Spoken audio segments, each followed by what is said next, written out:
ইয়া আইয়ুহাল্লাযীনা আমানু তুবু ইলাল্লাহি তাওবাতান নাসুহা। এরে নবীর উম্মতের দল, চোখ দুটো বন্ধ করে একটু জীবনের পেছন দিকে তাকাও।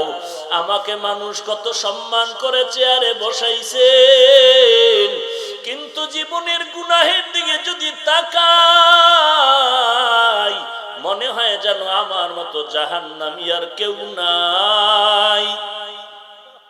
এত বড় গুনাহগার। দুনিয়াতে এসেছিলাম কত শান্তির জীবন, পবিত্র জীবন, ওই জিন্দেগি নষ্ট করে ফেলেছি গুনাহের কারণে। হাতের দিয়ে তাকায় দেখি গুনাহের কারণে আমার হাত নাপাক, গুনাহের কারণে আমার জিহ্বা নাপাক, আমার অন্তর নাপাক, আমার চোখ দুটো নাপাক। এরে আল্লাহর বান্দা, ও মুরব্বী, ও যুবক, ও পর্দার আড়ালের মা, আল্লাহর দরবারে তওবা করো, তাওবাতান নাসুহা। গলায় ছুরি আসবে, মরে যাব, গুনাহের কাছেও যাব না রে ভাই।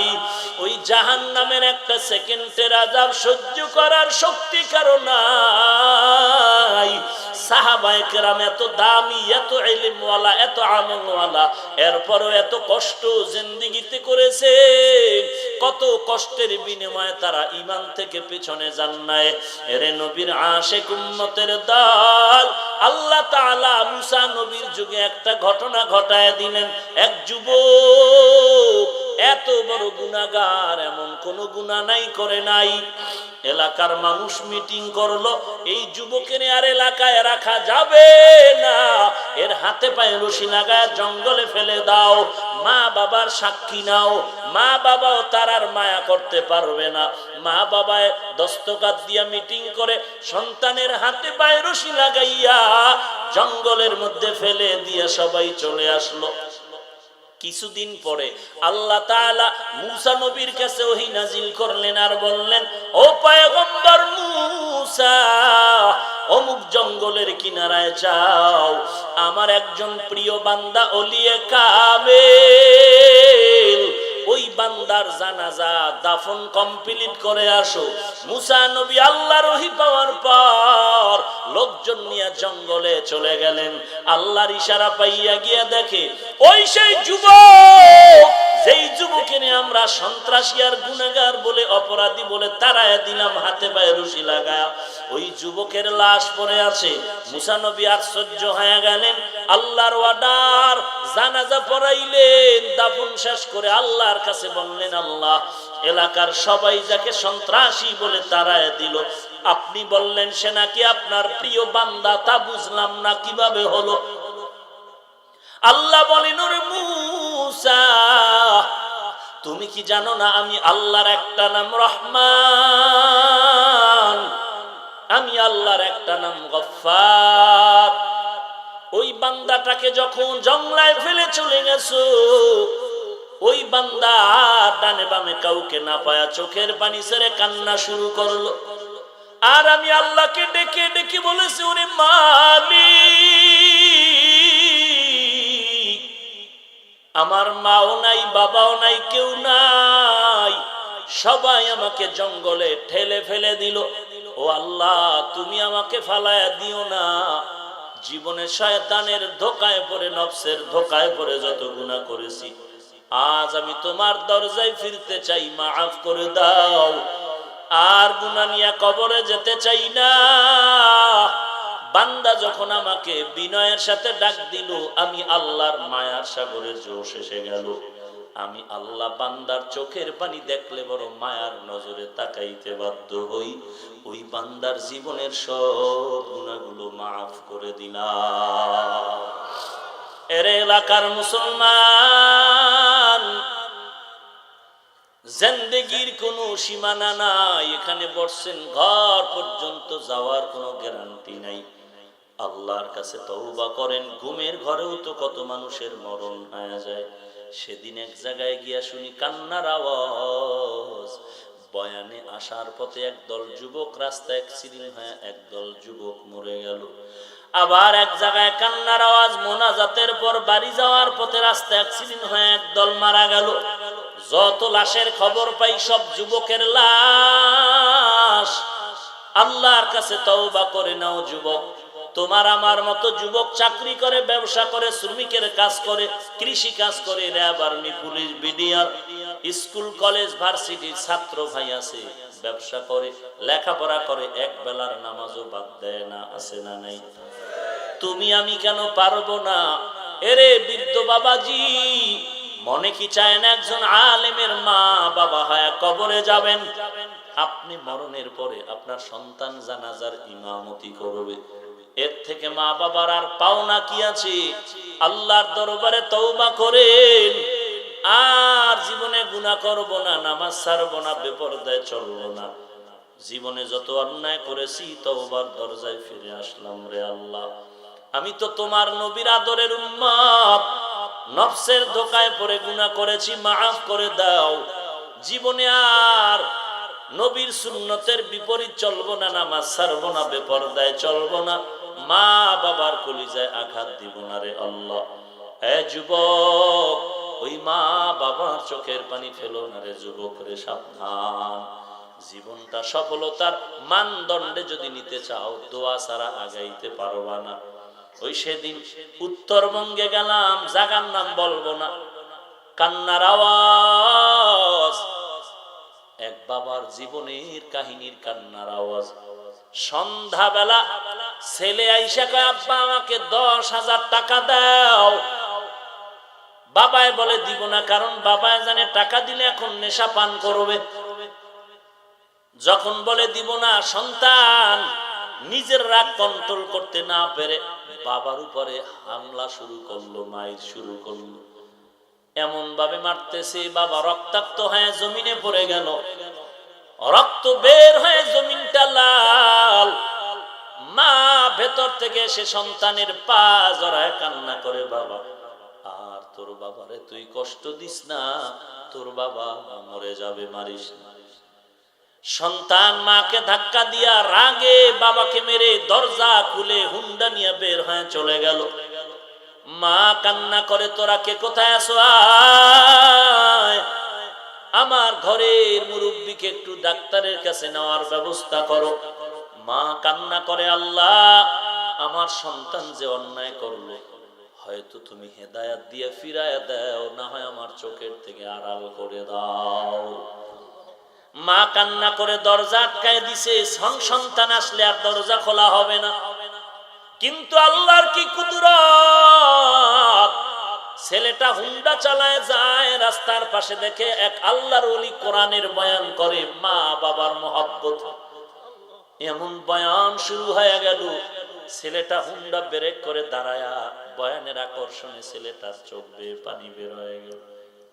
তালা মারিয়া ময়দানের এক পেছনে বয়ে বয়ে গুনগুন করে কাঁদতেছে। এক পর্যায়ে এমন কান্না, গলা কাটা মুরগির মতো ছটফট করে আর চিল্লা আর বলে, আল্লাহ তুমি আমাকে মাফ করে দাও। এমন কান্নার আওয়াজ, ময়দানের সকলের নজর ওই যুবকের দিকে চলে গেল।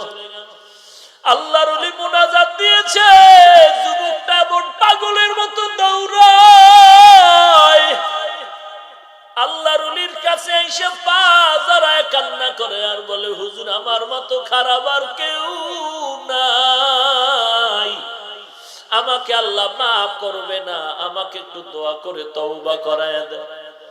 আল্লাহর ওলি বলে, কি হয়েছে তোমার? বলে, আমি আমার বাবার গায়ে হাত তুলেছি, রক্ত ঝরিয়েছি, আমার মাকে আমি লাথি মেরে তাড়ায় দিয়েছি। আল্লাহর ওলি কান্না, পুরা ময়দানে কান্নার আওয়াজ। আল্লাহর ওলি দোয়া করে তওবা করায় দিলেন। ছেলেটা কান্না অবস্থায় আবার বাড়িতে রওনা। গভীর রাতে দরজার কিনারায় গিয়া মা মা বলে ডাকে, মা দরজা খুলে না। মা তো নিয়ত করেছে দরজা খোলা হবে না, আবার না জানি হামলা শুরু হয়। সন্তান চিল্লায় কান্না করে আর বলে, রে মা আর আমি অন্যায় করব না, একটু ক্ষমা চাওয়ার রাস্তাটা খুলে দাও, আমি জীবনে ভুল করেছি, ক্ষমা চাওয়ার মতো রাস্তা খুলে দাও। মা কত রাগ যতই থাকুক, সন্তানের কান্না শুনলে মায়া না হয়ে পারে না। মা দরজা খুলে দিলেন, সন্তান মায়ের পা জড়ায় কান্না করে। মা কান্না করে, বাবা আমার পায়ে ধরে লাভ নাই, তোর বাবা এখনো কাঁদতেছে। তুই যে বাবার আঘাত করেছ, রক্তের ঘায় এখনো শুকায় নাই, ওই বাবার পা ধরিয়া ক্ষমা নাও, না হয় তোর উপরে আল্লাহর লানত চলে আসবে। সন্তান দৌড়াইয়া বাবার পা জড়ায় কান্না শুরু করলো, বাবা আমি বুঝতে পারি নাই, মাফ করে দাও। এরে নবীর উম্মতের দল, এই ময়দানে এমন আল্লাহর বান্দা আছেন, অনেকের মা নাই, অনেকের বাবা নাই। ওই মা বাবা থাকলে কি দোয়া যে পাইতারে মুমিন। আজকে তোমার পাশের ভাইয়ের দিকে তাকাও, মা বাবা নিয়ে কত আনন্দ করে, ঘরে গিয়া ডাক দিবে, দেখবে ডাক দেওয়া লাগবে না, দরজা খুলে মা অপেক্ষা করতেছে, সন্তানের নিয়ে খানা খাবে। আর যার মা নাই, ওর দরজা বন্ধ, ধাক্কা দিলেও খুলবে না, সবাই ঘুমায়। ওই মা বাবার কবরের কিনারায় গিয়া দোয়া করো, সূরা ফাতিহা পড়ো, কোরআন পড়ো, বরদোয়া নিও না রে বাবা। জীবনটারে সফলতার মসনাদে পৌঁছাইতে হলে দোয়া ছাড়া উপায় নাই। আলেম ওলামার দোয়া নাও, মুরব্বীদের দোয়া নাও, আল্লাহর কাছে তৌফিক চাইতে হবে। আল্লাহ আদবওয়ালা বিনয়ী জিন্দেগি দান করেন, গুনাহ মুক্ত জিন্দেগি দান করেন, গুনাহের আকর্ষণ দিল থেকে দূর করে দেন, নেক আমলের আগ্রহ বাড়ায় দেন। আর নামাজ ছাড়বো না, বেপরদায় চলবো না, আর নবীর তরিকার বাহিরে চলবো না, মা বাবাকে কষ্ট দিব না, দেশের বিরুদ্ধে জাতির বিরুদ্ধে ষড়যন্ত্র করব না, নবীর সুন্নাত অনুযায়ী জীবন চালানোর চেষ্টা করব। আল্লাহ আমাদের সবাইকে তৌফিক দান করেন, আমিন।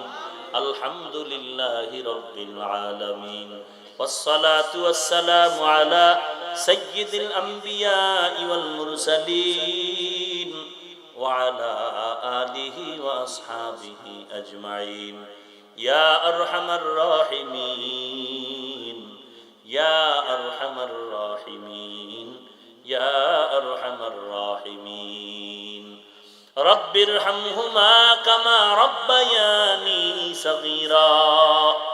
আয় আল্লাহ, কুদরতের নজর দিয়ে তাকায় দেখেন, কত উলামায়ে কেরাম, কত মুরব্বী হাজী সাহেব, কত ছাত্র ভাই, কত তালিবুল ইলম, কত যুবক, আয় আল্লাহ, কত ব্যবসায়ী, কত শ্রমিক, কত চাকরিজীবী, পর্দার আড়ালের কত মা বোনেরা হাত তুলেছে। মেহেরবানি করে জীবনের সকলের সমস্ত গুনাহগুলো মাফ করে দেন আল্লাহ। আয় আল্লাহ, জিন্দেগির গুনাহ মাফ করে দেন। আজকের মাহফিল কবুল করে নেন, আয়োজনকারী সহযোগিতাকারীদের কবুল করে নেন।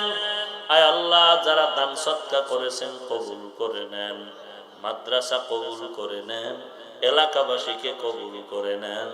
আয় আল্লাহ, বেশি বেশি নেক আমলের তৌফিক দান করেন, গুনাহের প্রতি ঘৃণা জমায়া দেন, 5 ওয়াক্ত নামাজি বানায়া দেন, সহিভাবে কোরআন পড়ার তৌফিক দান করেন। আয় আল্লাহ, দিলের নেক আশা নবীজির মুহাব্বতে পূরণ করে দেন, অন্তর থেকে রিয়া হাসাদ কিবির দূর করে ইখলাস দান করেন, সারা দুনিয়াতে শান্তি দান করেন আল্লাহ। বেঈমানের হাত থেকে মুসলমানকে হেফাজত করেন আল্লাহ। আয় আল্লাহ, বাংলাদেশ শান্তির দেশ বানায় দেন, দিনের জন্য, দেশের জন্য যারা জীবন দিল মাফ করে দেন, প্রশাসনিকভাবে যারা কাজ করে দিনদার বানায় দেন, জনপ্রতিনিধি যারা সবাইকে দিনের খাদেম বানায় দেন। আয় আল্লাহ, মা বাবাকে দিনের খাদিম হিসাবে কবুল করে নেন। আয় আল্লাহ, মেহেরবানি করে নবীজির সুন্নতের আমলওয়ালা জিন্দেগি দান করেন, গুনাহের প্রতি ঘৃণা জমায় দেন, সমস্ত মাদ্রাসা মসজিদ গুলো কবুল করে নেন। আয় আল্লাহ, বাতিলের মোকাবেলায় বিজয়ী করে দেন, ঈমান ও আমলের শক্তি বাড়ায় দেন। আয় আল্লাহ, সবার সাথে মিল মুহাব্বত বাড়ায় দেন আল্লাহ। বেশি বেশি নেক আমল করার তৌফিক দান করেন। আয় আল্লাহ, আমরা যারা হাত তুলেছি অনেকের মা নাই, অনেকের বাবা নাই। আয় আল্লাহ এতিমের মতো হাত তুলেছেন, ওই মা বাবায় দোয়ার অপেক্ষায় মেহেরবানি করে আয় আল্লাহ সবার কবর জান্নাতের বাগান বানায় দেন। যারা বেঁচে আছেন দীর্ঘ নেক হায়াত দান করেন, অসুস্থ যারা মেহেরবানি করে সুস্থতার নেয়ামত দান করেন। আয় আল্লাহ দিলের নেক আশা পূরণ করে দেন। আয় আল্লাহ সকলকে দিনের খাদিম হিসেবে কবুল করে নেন। আয় আল্লাহ বেশি বেশি নেক আমল করার তৌফিক দান করেন। আয় আল্লাহ প্রত্যেক যুবকের দিনদার বানায় দেন। মোবাইলের গুনাহের থেকে হেফাজত করেন, মোবাইলের গুনাহের থেকে হেফাজত করেন, মোবাইলের গুনাহের থেকে হেফাজত করেন আল্লাহ। আয় আল্লাহ আদব বিনয়ী জিন্দেগি দান করেন, আদবওয়ালা বিনয়ী জিন্দেগি দান করেন।